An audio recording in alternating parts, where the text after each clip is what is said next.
hour to cover the pain 24/7, 24 hours a day, 7 days a week. The WHO guidelines said you have to start the morphine with low dose possible, but you have to go slow. You have to increase the dose on daily basis until reach the dose that control the pain without side effect. They said we have to give the oral medication, not IV. We have to give the patient every 4 hours, not every 6 hours or 8 hours. And you have to consider that every individual have different dose. So maybe patient A will control with 5 milligram, patient B will control with 10 milligram, patient C will control with 20 milligrams. So everybody have different dose. So what the best approach? We will start the patient with 5 milligram every 4 hours, and after 24 hours we have to assess the patient again. Let's say that the patient said, okay, my pain was 10 out of 10, and after 5 milligram the pain goes to 7 out of 10. So we not reach our target. Our target to keep the patient less than 3. So we have to increase the pain medication to 7.5. And once to reach this dose, we have to assess the patient after 24 hours. And if the pain goes to 5 milligram, 5 out of 10, that means the pain is uncontrolled. So we have to increase the dose further. So you go to 10 milligram. And with 10 milligram every 4 hours, you visit the patient and the patient said, okay, with this dose, my pain is less than 2 out of 10.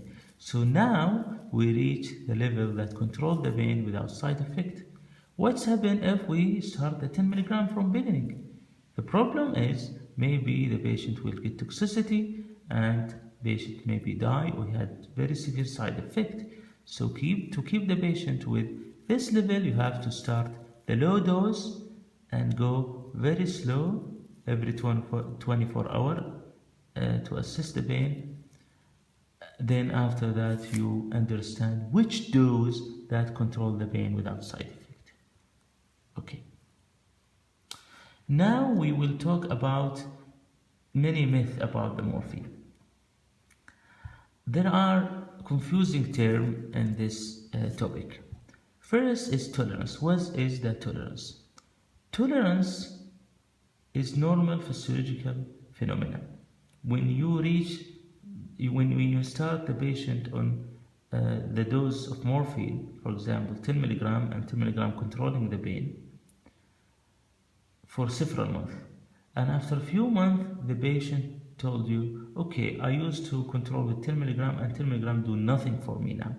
So what we're gonna do, we have to increase the dose further to 15 milligram, for example, and see how pain is controlling, because the body will use to the dose of 10 milligrams, so you have to increase the dose to reach the same response. That's what is the tolerance. So what's the difference between physical dependence and psychological dependence, which is addictions? Let's say that the patient took 10 milligram of morphine and the pain is controlled. After time, the medication ran out and he didn't use the morphine in the last 24 hours. He came to the ER with generalized pain, with runny nose, lacrimation, diarrhea, all the side effects. What is this? Does he addict? Many physicians think the patient who came with these symptoms addict. Actually, he's not. That's what we call withdrawal symptom. If we keep the patient in morphine for a long time and abruptly, suddenly we stop the medication, he has withdrawal symptom, which is what we call it physical dependence. So how we differentiate between the physical dependence and psychological dependence? Psychological dependence, actually, if you give the patient 10 milligram supply for 1 month and he came after maybe 1 week or 2 weeks, said, okay doctor, all the medication ran out. So you ask him, are you taking 10 milligram every 4 hours? He said, yes. Why the medication ran out then? He said, I didn't know. So at that time, you have to think about addictions. Addictions is seeking to take more medication to reach the euphoria. So he knows that 10 milligram not causing euphoria, not causing the hallucination that he want. So he took 20 milligram or 30 milligram to reach this dose.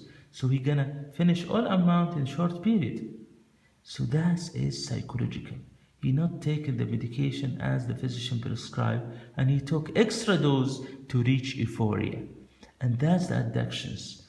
But if the patient taking the medication on the time and the medication run out any time because he not seeing his physician or etc., that's we call it physical dependence. But if always the patient took extra doses, that means the patient has some sort of addiction. So what is a pseudo-addiction? Pseudo-addiction is a new term to explain the phenomena that we've seen it in the ER and emergency department many times.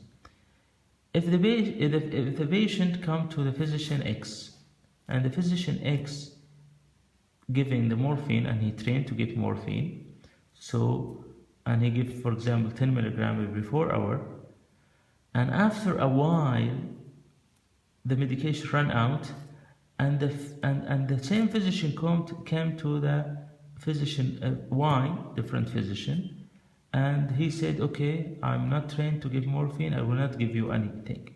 So he behaved like addict. He will have withdrawal symptom, he will have runny nose, body ache, diarrhea, itching, etc. And he's seeking for morphine from emergency department to emergency department.